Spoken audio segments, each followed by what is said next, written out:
Je voudrais également vous saluer en vous souhaitant la bienvenue ici au Sénégal. Monsieur le directeur de l'ERSUMA, également, que je voudrais saluer. Mesdames, Messieurs les partenaires techniques, Messieurs les ambassadeurs, Monsieur le doyen, merci d'être là ce matin, mais également les hauts magistrats du Sénégal qui nous ont fait l'honneur d'être là, Messieurs les premiers présidents de cour d'appel, mais Messieurs les procureurs généraux de cour d'appel, Monsieur le secrétaire général du ministère de la Justice, Monsieur le directeur de cabinet, tous les directeurs centraux du ministère de la Justice. Je voudrais vous remercier, Madame la Présidente de la Chambre des notaires, Mesdames, Messieurs les notaires, Monsieur le Président des experts, Mesdames, Messieurs les experts, Monsieur le représentant des bâtonniers, Mesdames, Messieurs les avocats et chers confrères, Madame la secrétaire exécutive de l'OADA, que je voudrais remercier pour son implication effective à la bonne préparation de cette session. Mesdames, Messieurs, honorables invités, en vos rangs, grades et qualités, Monsieur le directeur général de l'administration pénitentiaire, je voudrais, au nom de son Excellence Macky Sall, président de la République, du Premier ministre et de l'ensemble du gouvernement du Sénégal, vous souhaiter une chaleureuse bienvenue au Sénégal et vous remercier d'avoir honoré de votre présence cette 57e session du Conseil des ministres de l'Organisation pour l'harmonisation en Afrique du droit des affaires, OHADA, malgré vos agendas très chargés. Je sais que je vous ai pris sur un rythme cadencé puisque chacun de vous avait une activité, mais votre conviction et votre foi profonde à notre organisation commune vous a amené ici à Dakar et parfois venant de très très loin. Je voudrais associer à ces remerciements tous les ministres qui n'ont pas pu faire le déplacement, comme l'a dit tout à l'heure mon collègue ministre des Finances et du Budget, et qui sont en train d'intervenir et de participer par visioconférence. Dans le même esprit, je voudrais saluer le secrétaire permanent, comme je l'ai dit tout à l'heure, le professeur Mayata Mbaye, pour son implication personnelle, son implication qui a beaucoup contribué à l'organisation en moins de 3 semaines de notre présente session. Je salue également Madame la Présidente du CCJA. Je sais à quel point elle tient à cœur de mettre en œuvre le travail que nous sommes en train d'accomplir en tant que ministre, organe légiférant de notre organisation et elle, organe judiciaire et d'arbitrage de cette organisation. Saluer le directeur général de l'ERSUMA, comme je l'ai dit tout à l'heure. Le 17 octobre 1993, date à laquelle fut adopté le traité relatif à l'Organisation pour l'harmonisation en Afrique du droit des affaires, les pères fondateurs se sont assignés pour mission de mettre en place un instrument d'élaboration et d'application du droit des affaires pour garantir aussi bien la sécurité juridique que judiciaire, mais surtout promouvoir l'arbitrage comme moyen de règlement des différends contractuels. C'était alors une révolution silencieuse qui s'annonçait. Et quelques pays ont pris part à cette aventure. Dieu merci, ils sont encore là. Mais Dieu merci, au-delà d'eux, nous voulons continuer à enregistrer, comme l'a dit Maya Tambaye, des adhésions, parce que notre organisation marche, parce qu'elle fait des émules, parce qu'elle fait des personnes qui veulent venir nous rejoindre et nous pouvons que nous en féliciter. Mais tout en nous félicitant de cela, réaliser que notre responsabilité également énorme, c'est de maintenir, toujours de tenir ce flambeau, d'aller plus loin, plus au fond et jamais de ne pouvoir régresser. Nous avons donc, dans un corpus de règles robustes de 11 actes uniformes, une cour commune de justice et d'arbitrage sans pareil en Afrique et pourquoi pas sans pareil dans le monde, Madame la Présidente. C'est la responsabilité que nous avons.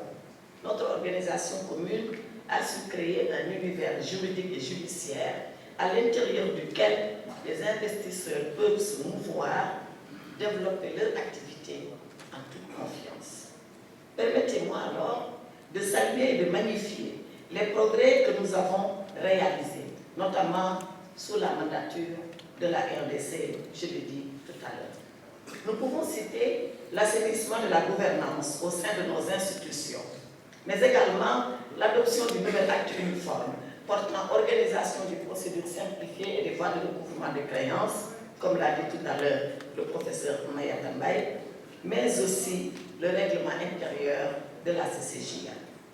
Chers collègues, Madame le ministre d'État, Madame Rose Mutombo de RDC, je vous demande de transmettre les chaleureuses félicitations de son Excellence Macky Sall à son frère et ami, son Excellence le Président Antoine Félix Tshisekedi Tshilombo, pour l'excellent travail qu'il a réalisé au sommet des chefs d'État. Dans la continuité de son action, le Sénégal va s'évertuer à consolider ses acquis importants, mais surtout à poursuivre les réformes engagées pour davantage préparer notre organisation à faire face aux défis actuels et aux défis futurs. Ces défis, nous en avons souligné quelques-uns, le ministre des Finances et Mayata Mbaye qui m'ont précédé ici à cette tribune l'ont dit. Permettez-moi d'en relever quelques-uns. C'est d'abord l'organisation de la session de la conférence des chefs d'État et de gouvernement. Mes chers collègues, depuis 10 ans, nos chefs d'État ne se sont pas réunis. Il nous revient, pas seulement pour le Sénégal qui assure la présidence, mais chacun de vous, à ce qui le concerne, excusez-moi du terme, mais très respectueusement, de mobiliser son chef d'État pour qu'à l'invitation du président Macky Sall, qui s'y est engagé à l'occasion de l'audience au cours de laquelle il nous a reçus, de faire que ce sommet de chefs d'État se réunisse après 10 ou 11 années. Nous devons également élaborer un texte qui va encadrer le fonctionnement de la conférence des chefs d'État et de gouvernement ainsi que celui du Conseil des ministres, dans le format, dans la régularité, donc la temporalité, pour que cela soit une instance des plus régulières. Procéder à l'audit externe des institutions de la WADA. Où en sommes-nous? Qu'avons-nous fait? Où allons-nous? Qu'est-ce que nous devons réajuster dans ces institutions? Je pense que c'est des questions fondamentales que nous, ministres, devons régler. La renégociation des accords de siège. À l'audience avec Monsieur le Président de la République, le directeur de l'ERSUMA, je pense, a posé ce problème. Et vous aussi d'ailleurs, Madame la ministre d'État, pour dire que les accords de siège étaient un peu disparates et qu'il convenait de les harmoniser pour que le même accord de siège régissant CCJA à Abidjan, ERSUMA à Porto-Novo et peut-être le siège de l'OADA au Cameroun, qu'il y ait un accord de siège uniforme. Nous ne pouvons pas unifier les actes juridiques si nous-mêmes, nous ne commençons pas par uniformiser nos propres procédures et nos propres méthodes. Je pense que cela est attendu et nous devrions le faire en parfaite entente avec nos collègues ministres des Affaires étrangères. La révision de notre manière de procédure est également attendue.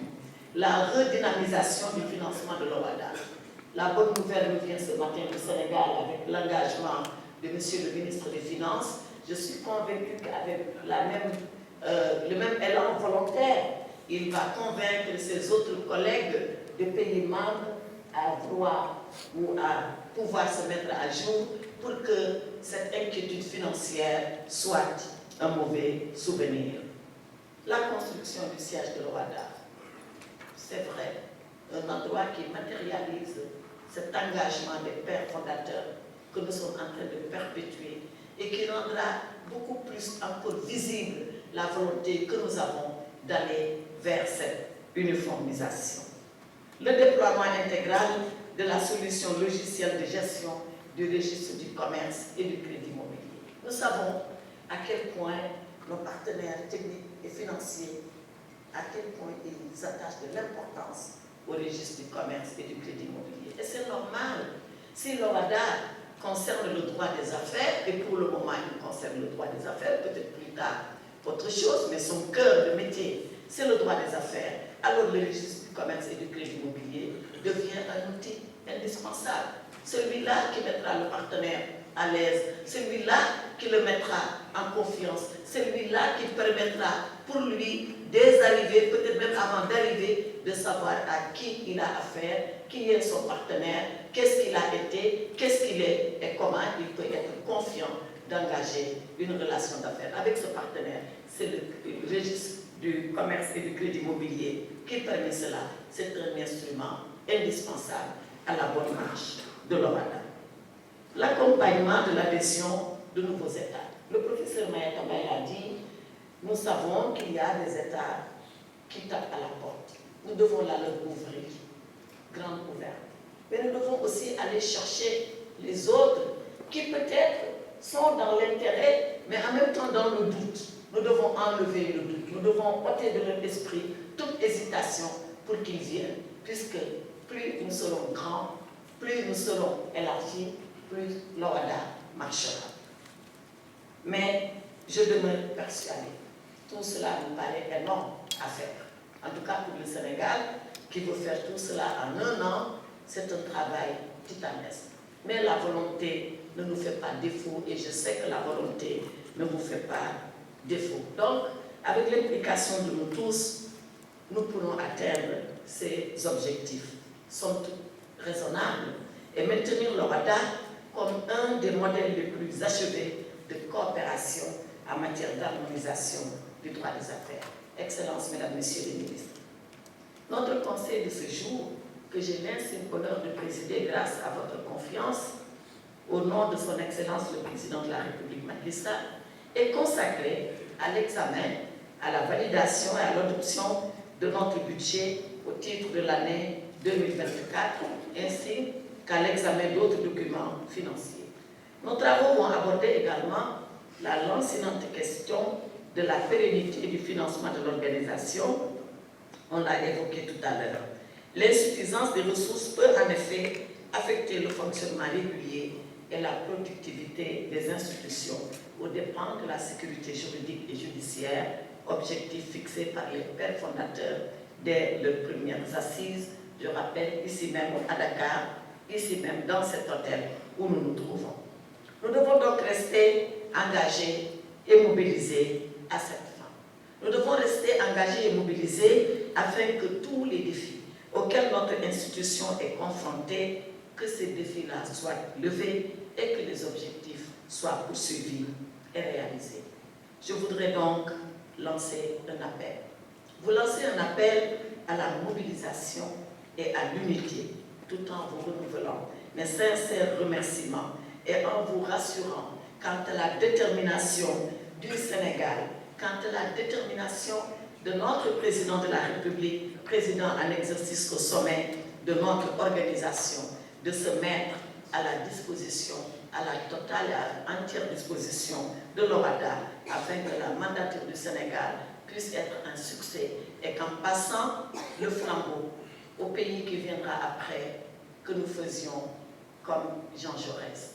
Jean Jaurès disait que la meilleure façon de transmettre un héritage, ce n'est pas de laisser les cendres, mais c'est de transmettre une flamme vivante. C'est une flamme vivante que le Sénégal transmettra à son successeur.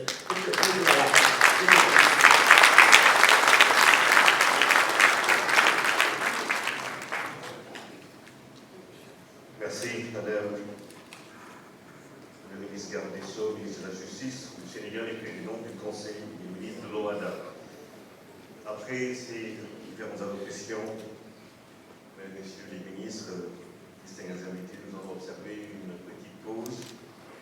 Une photo de circonstance est prévue au niveau de l'entrée, de l'autre côté de l'hôtel. Messieurs les ministres sont invités à prendre justement cette voie-là pour aller faire la photo de circonstance avec le ministre des Finances et du Budget, le ministre de la Garde des Sceaux.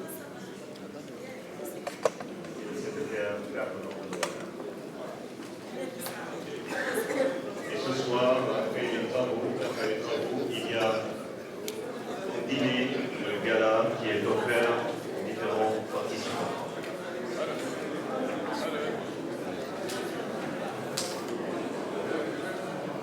Merci encore à vous tous et poursuite des travaux. Et ce soir, ici même au King Palace, mon dîner est offert aux invités. Merci.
Non.